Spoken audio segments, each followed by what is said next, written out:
we're finding a need to be in this world with our adolescents. And we hope to, this fall, trial out this new technology that you actually can have on your smartphone, your iPhone or your Droid. And there's a brief overview that I'm handing out to you. Sorry if there's not enough to go around.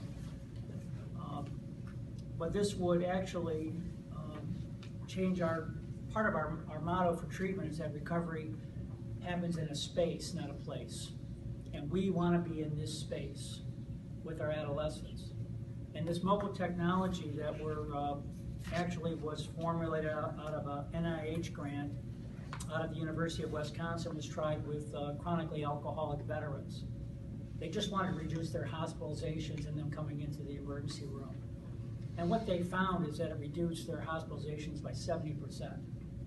It's a chronically alcoholic veterans. We think there's a great applicability with this with adolescents and young adults. And so we have actually teamed up with the president of Chess Mobile we bought 100 licenses. The neat thing about this is not an information-only app. It's an interactive app. There's a person at the end of the line. The other app users are your community of support. I actually have it on my phone as we tried to trial it out. There's 4 different areas. One of your areas is your motivations. You can do a video to yourself. You can have pictures of your family. You can have pictures of your children on it. For me, I have the pictures of my 3 grandsons, and then somebody who died, from an overdose. There's a daily check-in that you take every day. Again, being in their space is more about how can we be there in real time. So like at Crossroads, for example, we have 40% of our young people complete IOP treatment. Sounds pretty bad, except the national average is 30%.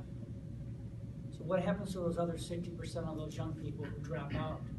That's what we're going to try to go after. And we think by being in this space, we're going to have a better opportunity to retain and engage in real time.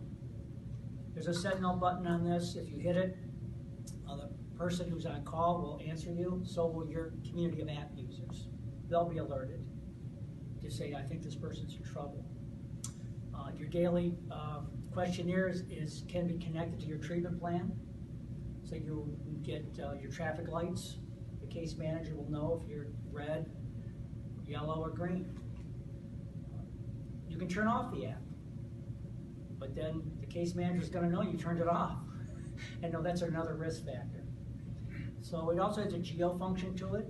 Before you or during treatment, you identify places you won't go or people who you won't see. You go to those places, alerts will start to come to you. Your motivations will come to you. Your fellow app users will be notified. Your case manager would be notified that you're in a potentially risky situation. So we think that this is not meant to replace any of the treatments we do. This is meant to be an enhancement for young people. And even though we're ahead of the curve, we're also chasing the curve.